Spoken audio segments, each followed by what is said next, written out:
봄비가 창문을 두드리듯이 그녀의 마음속 억눌림을 씻어내는 듯했다.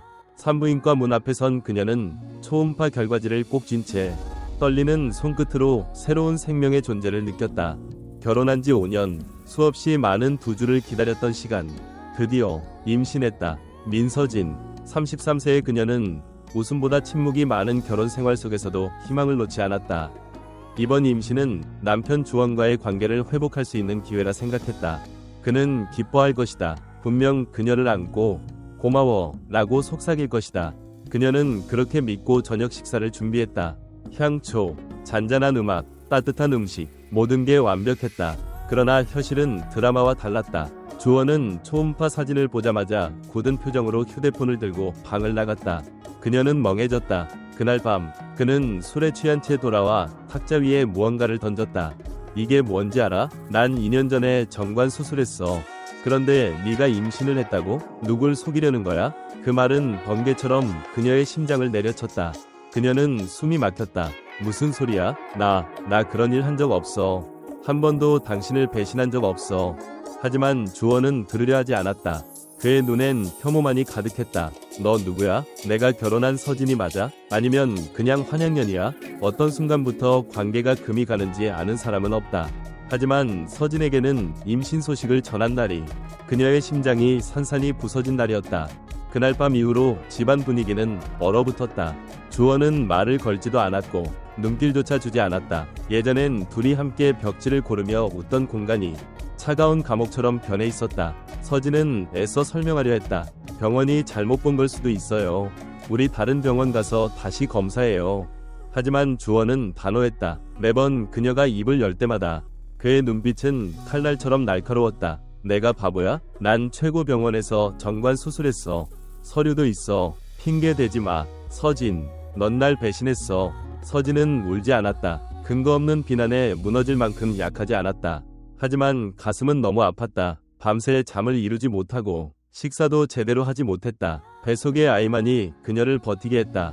매일 공포 속에 살았다. 주원이 집에서 쫓아낼까 두려웠고 더한 일을 저지를까 무서웠다. 하지만 가장 고통스러웠던 건 한때의 결혼식장에서 영원히 함께하자 고 맹세했던 그가 이젠 자신을 더럽다고 혐오한다는 것이었다.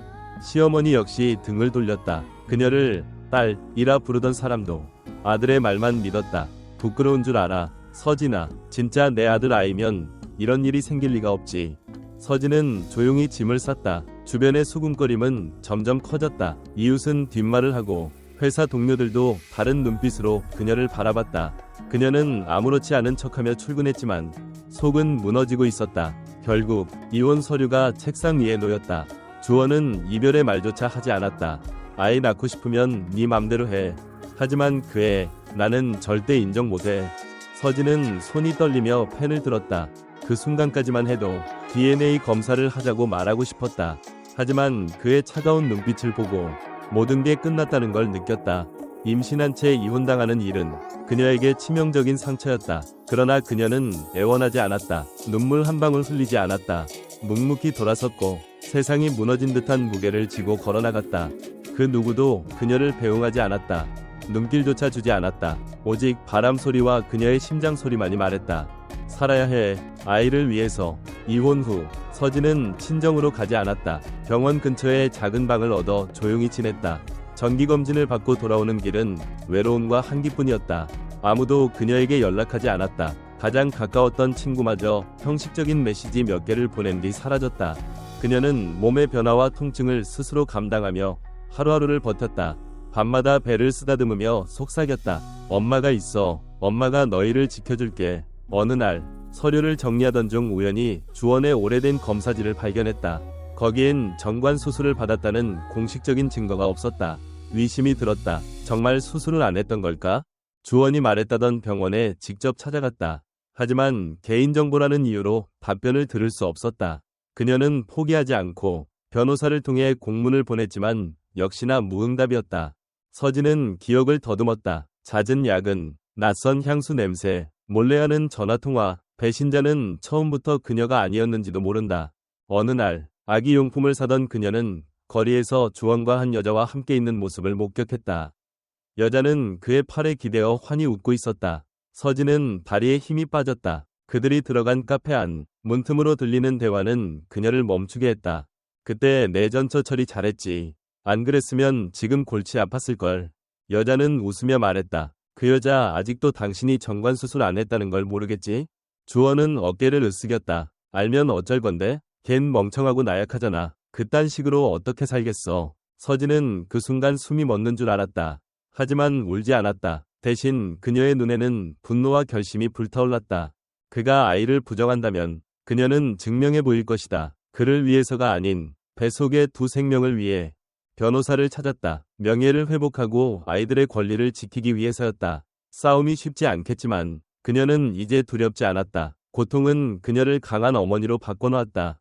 더 이상 예전의 서진이 아니었다. 이제는 진실을 위해, 아이를 위해 싸울 수 있는 여자가 되었다. 때때로 배신은 한 여자가 다시 태어나는 시작이 된다. 쌍둥이를 임신한 몸은 녹록지 않았다. 통증, 붓기, 허리 통증, 새벽의 쥐. 그녀는 홀로 견뎠다. 그래도 매일 밤 배를 어루만지며 다짐했다. 우린 괜찮을 거야. 엄마가 지켜줄게. 출산일이 다가왔다. 병원에 혼자 입원했고 아무도 찾아오지 않았다. 진통은 끊임없이 밀려왔고 거의 기절할 뻔했다. 하지만 두 아기의 울음소리를 들은 순간 그녀는 참았던 눈물을 쏟았다. 그녀는 더 이상 버려진 여자가 아니었다. 그녀는 두 천사의 어머니였다. 회복 후 그녀는 가장 먼저 DNA 검사를 의뢰했다. 결과는 예상대로 주원이 친부였다. 서진은 결과지를 꽉 쥐며 진실을 숨긴 그에 대한 분노를 사겼다. 하지만 그걸 들고 주원에게 돌아가려는 게 아니었다. 아니, 그녀는 변호사에게 법원에 보냈다. 양육비를 요구했다. 돈이 필요해서가 아니다. 거짓은 책임을 져야 한다는 걸 보여주기 위해서였다.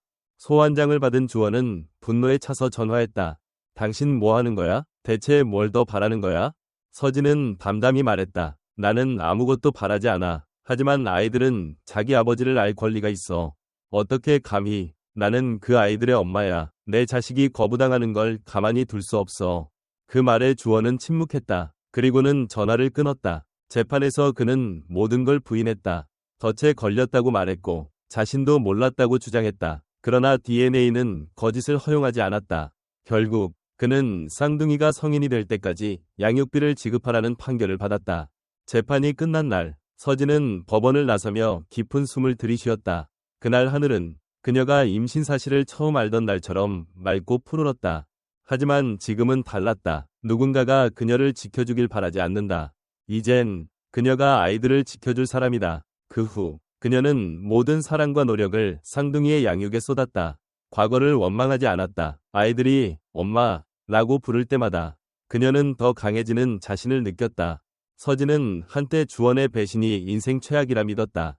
하지만 이제 그녀는 안다. 그 배신이야말로 자신이 얼마나 강한지를 깨닫게 해준 선물이었다. 그리고 이젠 어둠이 무섭지 않다. 왜냐하면 그녀의 품 안에는 빛이 있으니까. 그 누구도 인생에서 이런 시나리오를 준비하진 않는다. 서진이 한때 가정이라 불렀던 집을 떠날 때 하늘은 마치 그녀의 마음을 대변하듯 비를 뿌렸다. 하지만 그녀 마음속 폭풍은 이미 오래전부터 몰아치고 있었다. 서진은 무거운 캐리어를 끌며 이웃들의 시선을 지나갔다. 반쯤 열린 문 너머 호기심 가득한 눈빛들. 남편 아이도 아닌 애를 가졌대. 겉으론 멀쩡해 보여도 알 수 없다니까. 위선자일 줄이야. 그녀는 모두 들었다. 그 말 한마디 한마디가 자존심을 베는 칼날 같았다. 서진은 조용한 골목의 낡은 원룸을 구해 들어갔다. 아는 사람이 없는 동네라는 점이 그나마 위로였다. 그러나 고립감은 더욱 짙어졌다. 쌍둥이를 임신한 몸은 무거웠고 몸은 날이 갈수록 약해졌다. 위장병은 도졌고 병원에 갈 엄두조차 내지 못했다. 혹시라도 혼자 입원하면 아이는 누가 돌볼까 생각에 떨리기만 했다. 직장에선 말없이 책상에 앉아 일했다. 몇몇은 동정하는 눈빛을 보였지만 대다수는 속닥였다. 여자가 저래선 안 되지. 서진은 이를 악물고 버텼다. 남들보다 2배로 일했고 불평도 하지 않았다. 하지만 그 안에서 그녀는 죄인이 된 듯 살아갔다. 허리 통증, 쥐, 숨가쁨이 심해지던 어느 날 회사 화장실에서 실신했다. 깨어나자마자 상사는 냉정하게 말했다. 출산휴가를 좀 일찍 쓰는 게 어때요? 문제 생기면 우리도 곤란하니까요. 그 말에 서진은 말없이 책상을 정리했다. 집으로 돌아가는 길 그녀는 깨달았다. 세상은 임신한 여자, 특히 혼자 된 여자를 받아들이지 않는다. 그날 밤 서진은 몇 주 만에 처음으로 울었다. 하지만 그 눈물은 약함이 아니라 억울함에서 비롯된 것이었다. 내가 뭘 그렇게 잘못했을까? 이후 그녀는 밤마다 중고 물건을 판매하며 생계를 이어갔다. 날씨가 추워도 배가 무거워도 그녀는 포기하지 않았다. 매번 물품을 포장하며 중얼거렸다. 조금만 더, 애들만 무사히 태어나면 돼. 병원에서의 검진 중 의사는 그녀에게 침대에 누워야 할 정도로 위험하다고 경고했다. 하지만 그녀는 단순히 누워있을 여유가 없었다. 생계를 위해, 아이들을 위해 그녀는 계속 움직였다. 가끔 그녀의 블로그에 올라오는 짧은 글귀는 보는 이들을 울렸다. 오늘은 조금 힘들었지만 뱃속에서 아이들이 발길질을 하니 다시 웃을 수 있었다. 나 아직 살아있어. 그러던 어느 날 그녀가 사는 동네 복지센터에서 연락이 왔다. 주변인의 제보로 서진의 상황을 들은 센터 직원이 직접 찾아왔다. 처음엔 경계했다. 동정받고 싶지 않았다. 하지만 직원은 그녀를 도와주겠다는 진심을 보였고 이후 서진은 처음으로 누군가의 따뜻한 도움을 받아들였다. 임산부 영양식 지원, 정기검진 지원, 출산 전 상담 등 그녀는 조금씩 다시 숨을 쉬게 되었다. 그녀는 다시 일어섰다. 마음속 깊은 곳에 있던 상처들은 아직 아물지 않았지만 그 자리에 희망이 싹트고 있었다. 마침내 서진은 자신과 같은 엄마들을 위한 온라인 커뮤니티를 만들었다. 그곳에는 상처받은 여성들, 혼자 아이를 키우는 어머니들, 그리고 서로의 존재로 위로받는 사람들이 있었다. 서진은 매일 글을 썼다. 자신의 이야기, 고통, 그리고 다시 일어선 과정, 누군가에게는 등불이 되어주고 싶었다. 그러던 어느 날 익숙한 이름이 그녀의 이메일에 도착했다. 주원. 그는 단 한 줄만 남겼다. 나 아이를 볼 수 있을까? 그 순간 서진의 눈앞에 수많은 장면이 스쳐 지나갔다. 냉정한 말, 비웃음, 외면. 하지만 그녀는 흔들리지 않았다. 법적 절차를 거쳐 그녀는 짧게 답장을 보냈다. 감정이 아닌 아이들의 평온을 지키기 위한 선택이었다. 이제 그녀는 상처를 두려워하지 않는다. 그녀는 더 이상 도망치지 않는다. 이 싸움은 끝나지 않았다. 하지만 서진은 알고 있다. 그녀는 절대 혼자가 아니다. 그리고 지금 그녀의 이야기는 진짜 시작되었다. 출산 예정일보다 2주 앞선 날 서진은 극심한 복통과 함께 응급실로 실려갔다. 그녀는 지친 몸을 이끌고 차가운 병실로 향했다. 어쩌면 이번이 마지막일지도 모른다는 두려움이 스쳤지만 두 생명을 품은 그녀는 끝까지 포기하지 않았다. 의사들은 곧 제왕절개를 결정했다. 수술실의 불빛 아래 서진은 두 손을 꼭 쥐며 속삭였다. 괜찮아. 엄마가 끝까지 지켜줄게. 몇 시간 후 병실 복도에 울려 퍼진 두 아이의 울음소리는 그 어떤 음악보다도 아름다웠다. 간호사는 눈시울을 붉히며 두 아기를 안겨주었다. 첫째는 형이고 둘째는 조금 작지만 건강해요. 정말 잘 견뎌주셨어요. 그 순간 서진은 울음을 터뜨렸다. 억눌러왔던 감정들이 모든 고통과 함께 흘러나왔다. 그녀는 두 아기를 품에 안고 속삭였다. 어서 와, 내 삶의 이유들아. 산후 회복은 녹록지 않았다. 수술 부위는 밤마다 쑤셨고 전몸살과 수면 부족에 시달렸지만 그녀는 포기하지 않았다. 작은 아기 침대 옆에 앉아 졸며 모유 수유를 하고 밤새 기저귀를 갈았다. 세상의 시선은 여전히 차가웠지만 그녀는 아이들의 눈동자 안에서 희망을 보았다.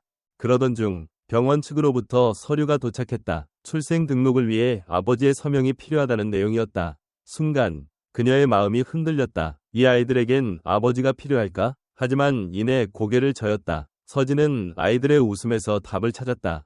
아빠의 이름이 없어도 엄마가 2배로 사랑할게. 그녀는 출생신고서를 혼자 작성했다. 아이들의 이름은 그녀가 혼자 지었다. 의미 있는 한자와 따뜻한 뜻을 담아 평생 아이들에게 상처가 되지 않도록. 며칠 후 출산 사실이 지인들 사이에서 소문으로 퍼졌다. 일부는 메시지를 보내 축하를 가장한 호기심을 보였고 어떤 이는 대놓고 물었다. 진짜 애들 아빠는 누구야? 서진은 모든 연락을 차단했다. 지금 그녀에게 필요한 건 타인의 관심이 아니라 두 아이와의 평온한 시간이었다. 그러던 중 동네 주민 중 한 명이 복지 공무원에게 그녀를 신고했다. 혼자 쌍둥이를 키우는 미혼모로서 아이들의 복지 상황이 불안정하다는 이유였다. 갑작스러운 방문에 당황했지만 서진은 흔들리지 않았다. 오히려 자신이 해온 기록들, 병원 진료 내역, 영양제 관리표, 수유 스케줄을 정리해 보여주었다. 공무원은 감동받아 조용히 말했다. 어머니, 오히려 제가 배워야 할 점이 많네요. 그 말에 처음으로 서진은 미소를 지었다. 누군가 그녀를 있는 그대로 인정해준 그 순간 마음속 얼음이 녹아내렸다. 그날 밤 서진은 아기들에게 작은 일기장을 보여주며 말했다. 엄마는 이제야 알겠어. 힘들고 외로웠지만 너희를 안고 있는 이 순간을 위해 모든 걸 견뎠던 거야. 그녀는 몰랐다. 그날 이후 운명이 또 한 번 문을 두드릴 줄은. 병원에서 우연히 마주친 한 의사. 인턴 시절부터 묵묵히 그녀의 진료를 챙겨줬던 한결같은 사람이 있었다. 그는 변한 서진의 모습에 놀라면서도 기쁘게 인사했다. 잘 버티셨네요. 서진 씨, 아이들도 너무 예쁘네요. 그 인연이 앞으로 서진의 삶에 어떤 변화를 가져올지. 그것은 또 다른 이야기의 시작이었다. 서진의 삶은 쌍둥이의 탄생 이후 조금씩 평온을 되찾는 듯 보였다. 매일 반복되는 수유, 기저귀 교체, 짧은 수면 속에서도 그녀의 눈빛은 조금씩 단단해지고 있었다. 하지만 평화는 오래가지 않았다. 진실은 언제나 어둠을 뚫고 고개를 들기 마련이었다. 하루는 서진이 우연히 커뮤니티에서 본 게시글 하나에 눈이 멎었다. 정관 수술을 했다는 남편. 알고 보니 거짓말? 제목만으로도 심장이 쿵 내려앉았다. 더 놀라운 건 글 안에 담긴 상황이 자신의 이야기와 너무도 닮아 있었다. 그녀는 곧장 글쓴이에게 익명으로 연락을 취했다. 그리고 받은 답장에서 충격적인 진실이 밝혀졌다. 글쓴이는 주원의 대학 동기였다. 몇 달 전 주원이 술자리에서 이런 말을 했다고 했다. 그 여자 바보처럼 믿더라. 내가 정관수술했다는 말에 눈물까지 흘리며 미안하다더라. 그 덕분에 깔끔하게 정리했지. 서진의 손이 떨렸다. 숨을 쉴 수 없었다. 그러니까 정관수술 이야기는 처음부터 조작된 거짓말이었다. 자신의 명예를 짓밟고 아이들까지 부정하기 위해 꾸며낸 시나리오. 분노가 치밀어 오르면서도 그녀는 침착하게 모든 대화를 캡처했다. 증거는 충분했다. 그녀는 즉시 변호사에게 연락했다. 정식 고소는 아니더라도 명예훼손과 허위사실 유포에 대한 대응이 필요했다. 아이들의 출생과 관련된 진실을 바로잡지 않으면 이 상처는 평생 남을 것이 분명했다. 며칠 후 또 다른 폭로가 이어졌다. 과거 주원이 근무했던 병원 직원이 익명으로 그녀에게 연락을 해왔다. 정관수술 기록요? 그런 거 없습니다. 오히려 상사에게 소개받은 여성과 몰래 만나고 다녔죠. 당시 부인한테 들키면 안 된다며 조용히 처리하라고 했던 기억이 나요. 서진은 그동안 모른 채 참아왔던 수많은 조각들이 하나로 맞춰지는 느낌이었다. 단순한 배신이 아니었다. 계획된 회피, 철저히 계산된 거짓. 그녀는 떨리는 마음으로 모든 증언을 정리해 문서화했다. 주원에게 마지막 기회를 주고 싶었다. 그래서 그녀는 짧은 메시지를 보냈다. 아이들 문제, 조정 전에 당신 입장을 스스로 정리하길 바랍니다. 하지만 돌아온 답장은 무시와 조롱이었다. 또 뭘 꾸며냈니? 너야말로 정신 좀 차려. 그 순간 서진은 더는 후회하지 않기로 마음먹었다. 그녀는 곧장 가족법 전문 로펌에 접촉했다. 그리고 정식 소송을 준비하기 시작했다. 이번엔 양육권과 함께 부당한 명예훼손과 정서적 피해에 대한 배상을 요구할 계획이었다.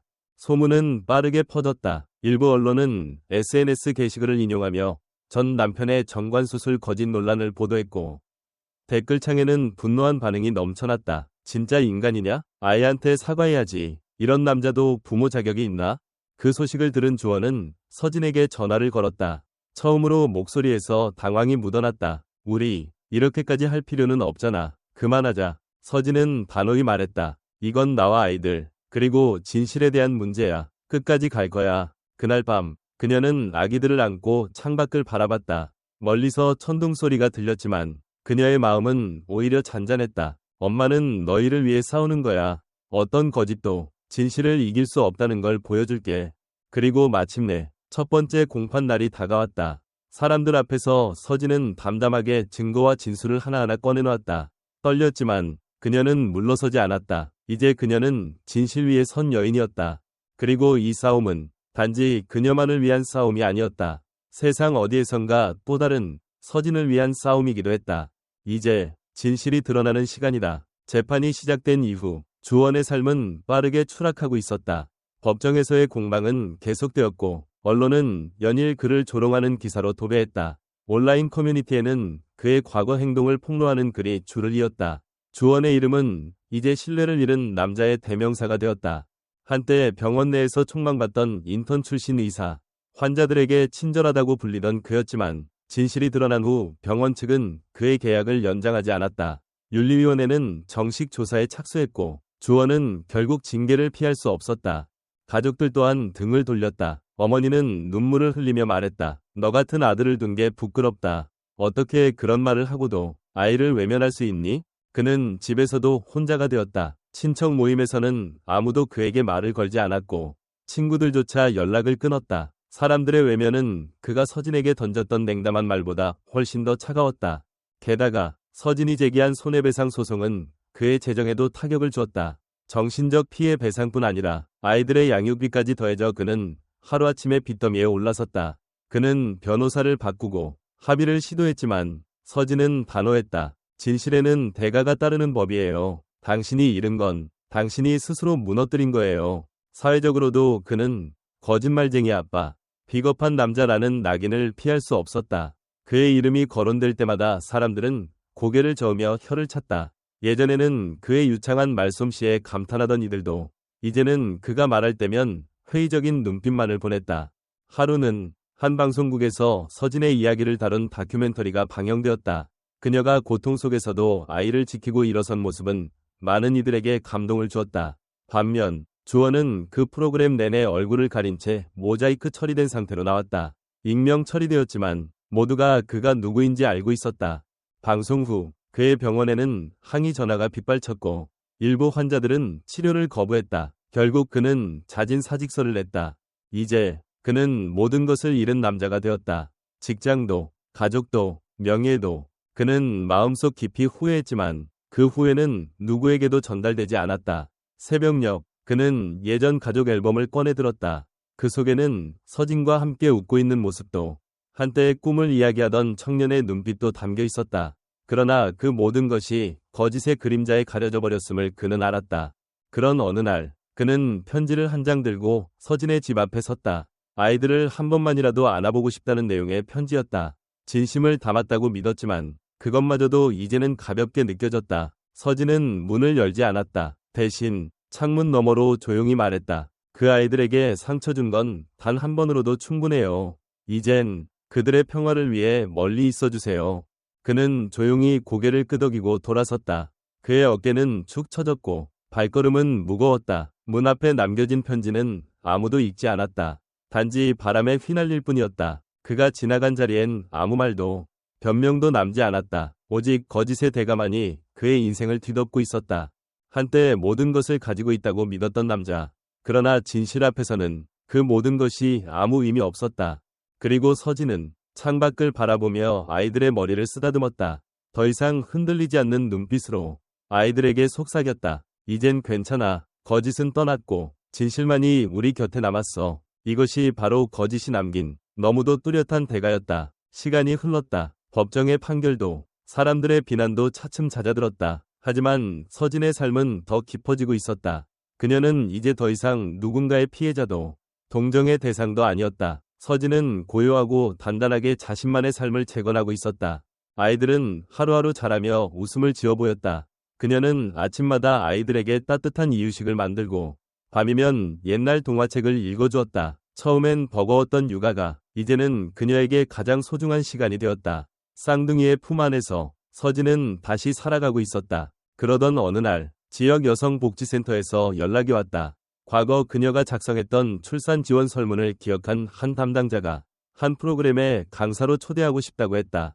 처음엔 망설였다. 자신의 이야기를 꺼내는 것이 아직도 두려웠기 때문이다. 하지만 서진은 거절하지 않았다. 이번엔 도망치지 않기로 했다. 그날 그녀는 마이크를 잡고 천천히 입을 열었다. 나는 외면당했고 비난받았으며 무너졌습니다. 그러나 그 속에서 아이들을 안고 다시 일어섰습니다.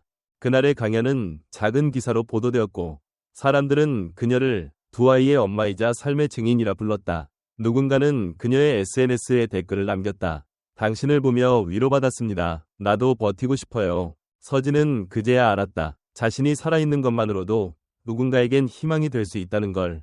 아이들이 첫 생일을 맞던 날 그녀는 조촐한 파티를 열었다. 함께 울고 웃어준 몇 명의 친구들과 아이들의 손을 잡고 사진을 찍었다. 그리고 케이크 앞에서 조용히 속삭였다. 엄마는 너희와 함께여서 다시 태어난 것 같아. 새로운 삶의 문이 열리고 있었다.